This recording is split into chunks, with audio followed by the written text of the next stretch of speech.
joining again. And Danyal, thank you very much for joining. I think today we have a wonderful topic and a wonderful case study that Kim has chosen, that Danyal has facilitated so beautifully.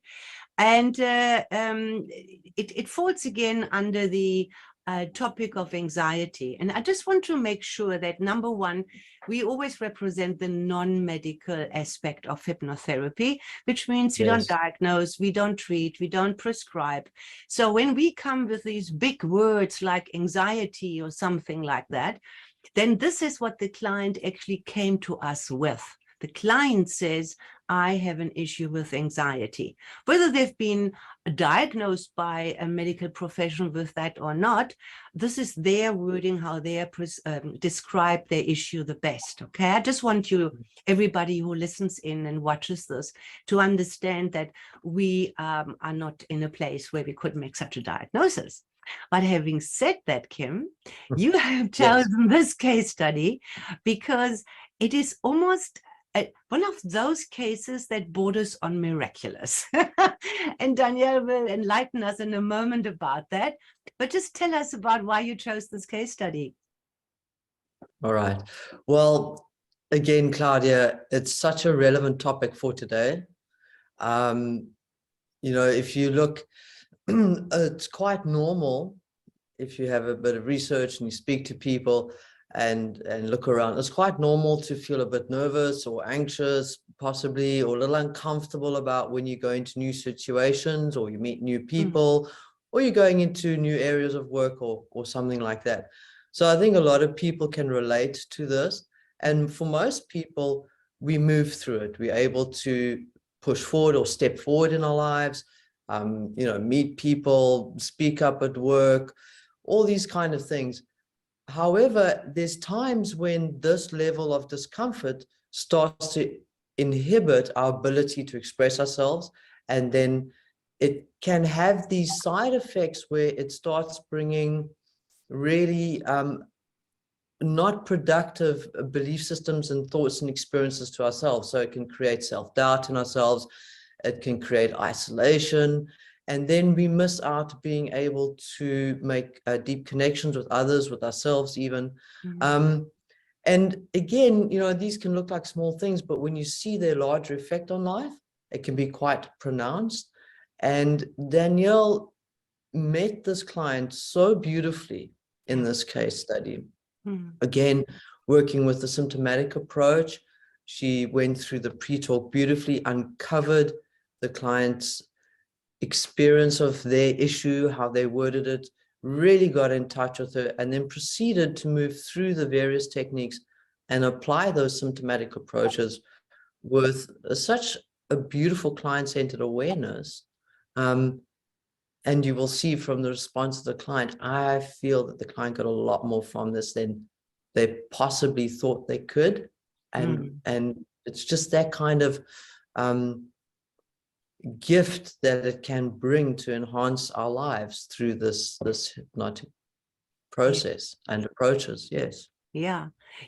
So in some of the other videos, I was explaining when a client comes and kind of self-diagnosed with anxiety or feeling very anxious, and I explained about the fight and flight response and how that impacts our autonomic nervous system, which then actually explains how something that I have in my head can actually represent itself in the body. So I don't think I want to repeat all that. I think we titled it Anxiety and Procrastination. Once again, this is not our diagnosis. This was the client's own expression of the issues. But I think with no further ado, Danyal, to please present to us or to who is ever listening or watching, how did the client explain, I think it was a young lady, how did she express it to you? Thank you, Claudia, and thank you, Kim. So this client that I saw is a 32-year-old woman, a very lovely lady. She absolutely loves being with animals, plants, nature, her art, her husband, and herself, yet really struggles with other people. She was quite clear that her reason for choosing to be in session with me, that she presented as social anxiety. And this was something, the reason that she was so clear on it is it was something that she had actively been working to transform within herself. So it was really on the forefront of her self-work processes. In our talk, she revealed to me that she has struggled her entire life with crippling anxiety around people, and that if it were not for her extroverted husband, she would be a total recluse. Wow. She described needing to heavily rely on her partner's support when confronted with other people, which happens a lot as her partner really loves to be social. Yet she loves to be completely isolated and alone.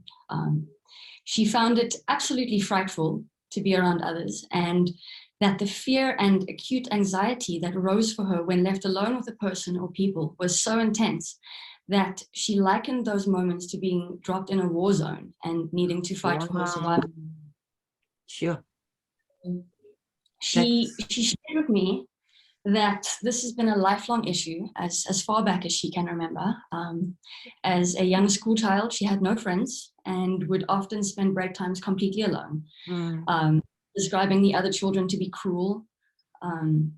She spoke of a long-term insecurity about not really knowing how she should be around people, that she doesn't feel like she ever learned the necessary skills needed to connect with others, and that she thought she might have a fear of awkwardness and rejection in that she always felt she might be doing or saying something wrong.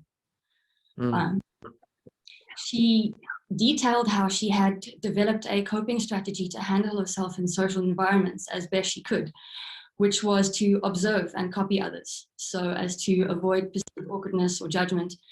And then she also went on to say how she no longer wants to interact with the world through that kind of programming. Wow. It really sounds crippling, huh?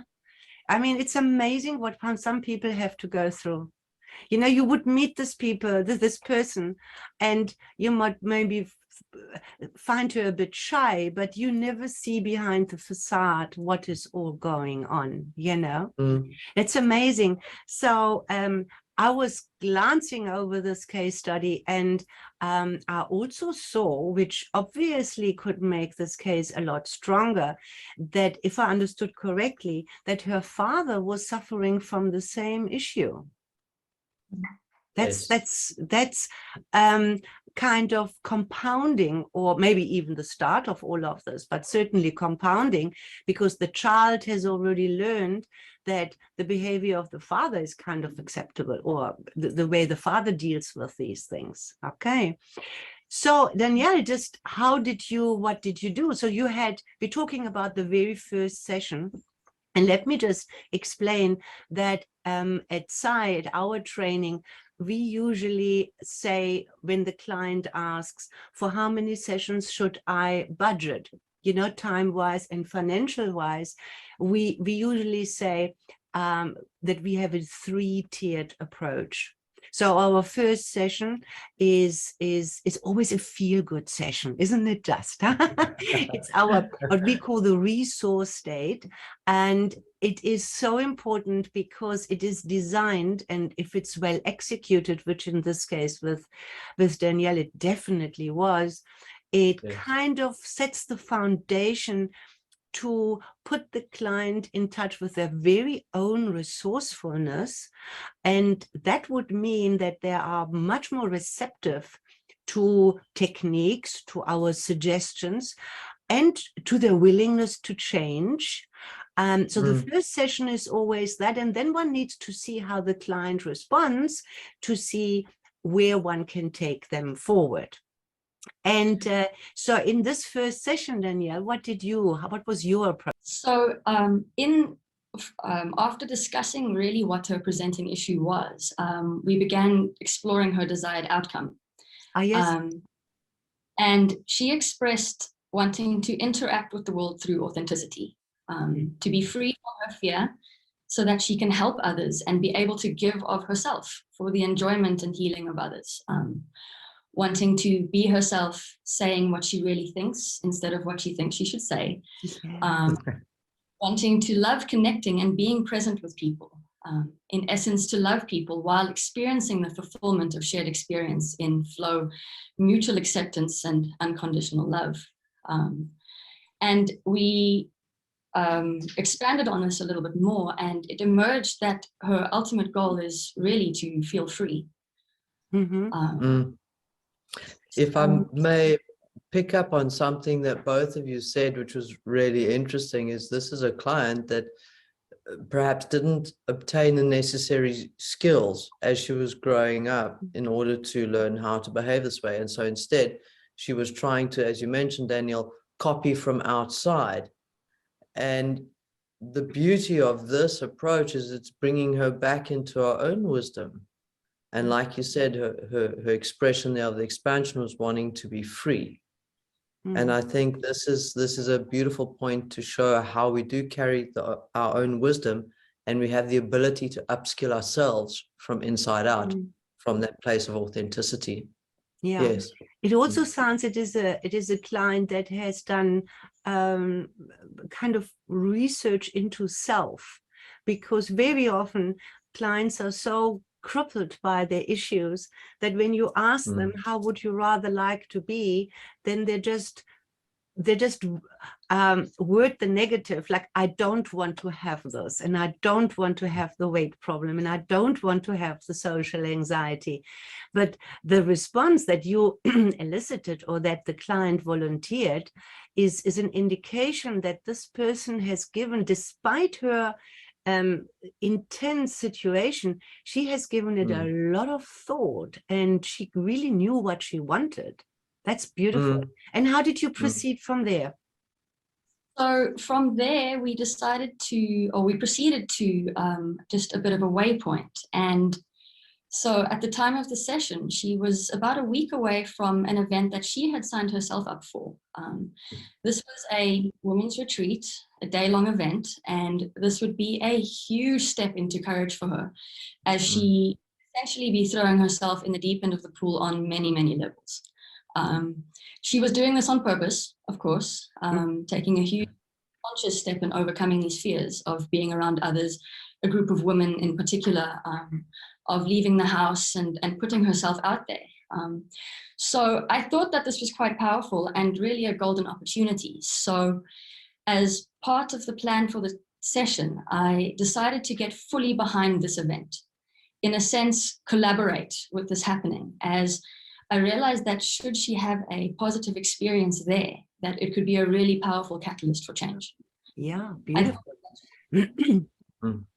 Strongly from potentially having an uplifted, empowered, and boosted sense of self on this day. And so I decided to hone in on self-worth and self-confidence during the main body of the session. That makes a lot of sense. Yeah, well done. Well done. So I assume, and of course we can't go into that time-wise because we want to keep these case study discussions as brief as possible. So I assume then you proceeded to read a self-worth script. So I opted firstly for the motivational self-confidence script, which was gently and just to go into the next script a little bit, as there was quite a profound moment that happened, is I followed with the perfect you, in which the most interesting interaction took place. So within the first part of the session, the client had already connected quite strongly with her powerful inner resources, where she experienced and anchored a feeling of wholeness along with a sensation of freedom. So taking these feelings into the perfect you script and creating an inner space for herself in which there is only perfection, and then simultaneously having an experience herself embodied as this perfection, she began to have such an integrated and connected experience that she shared feeling like she is all of the people around her, and that essentially we are all one human being. So this deepened her experience of her wholeness. And so we then anchored this feeling, this experience of oneness, all in support of her journey to freedom. So then I just followed up a gentle metaphor, and then I began to draw the session to a close. That's the most amazing thing is obviously the outcome, and I rather think you proceed with what happened, how the client reacted to this, because this is why we chose it, because it just shows that It can happen. We're not saying that this is always the case. I would say this is probably more the exception, that a client can have with a first session such tremendous successes as you will be sharing with us now. So please do. So the results of this session seem to me to be an alchemy of understanding, practical integration, healing, and feeling, which is a very powerful mix for me. So she attended this women's retreat and experienced absolutely no anxiety at all. In fact, what did arise for her was boredom.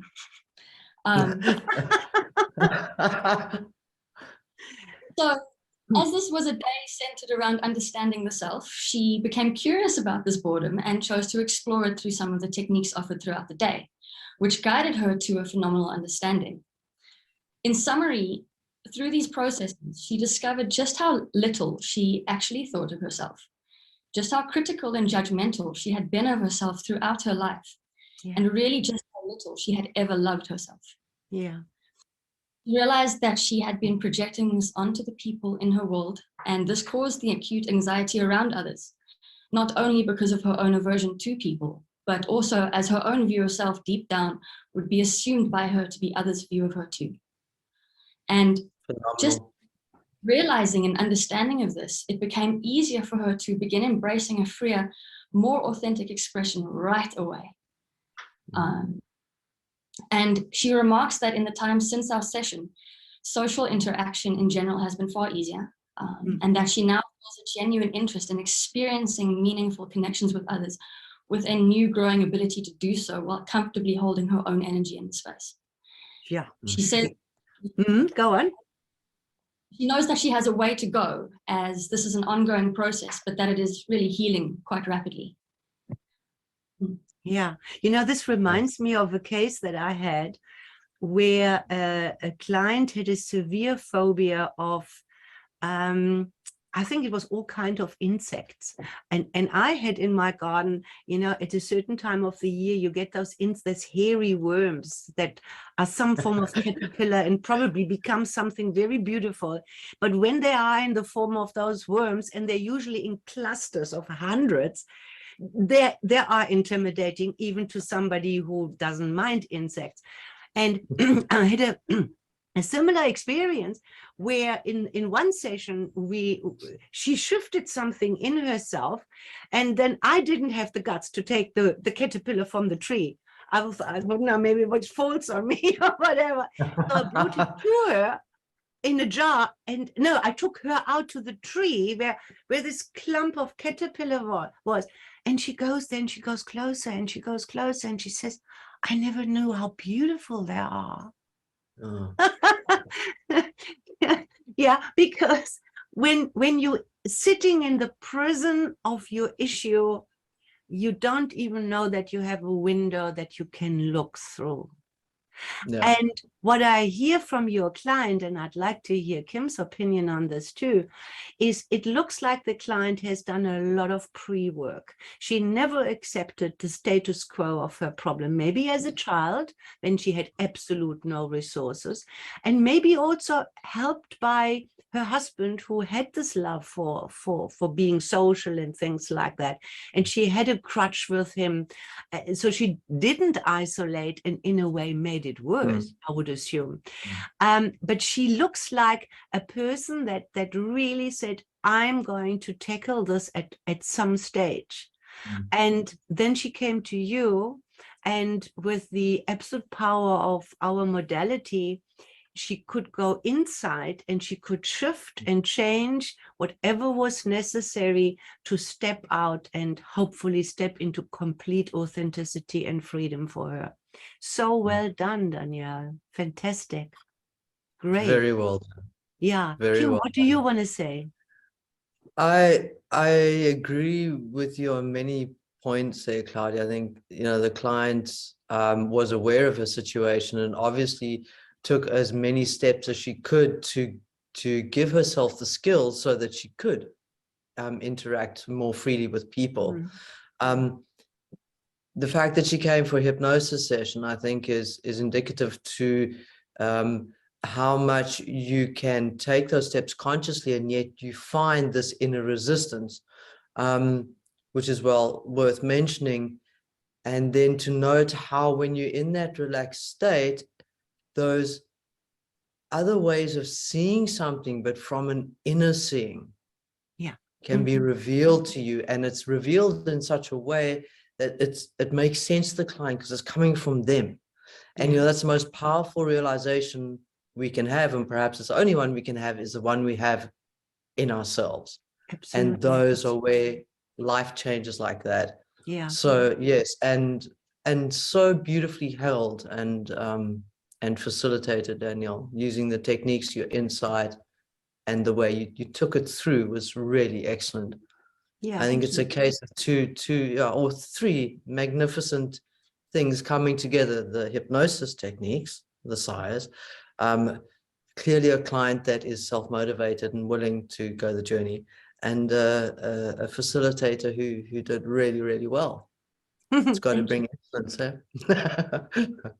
On that, I'd like to add that she actually describes the hypnotherapy, the hypnosis session, as being one of 4 blocks or catalyzing events of her current transformation, and that in a totally unplanned way, each is synchronistically aligned so beautifully with the other on her journey to this healing and self-acceptance. And it is my assumption, really, I didn't get this from the client herself, but it is my assumption that perhaps the hypnotherapy, the hypnosis was the fluid that kind of brought it all together.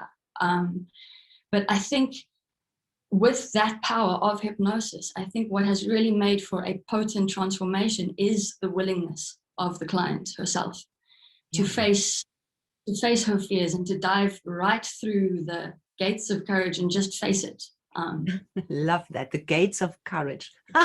What a beautiful sentence. You see, as hypnotherapists or hypnosis practitioners, we find these little words or phrases and then we steal them.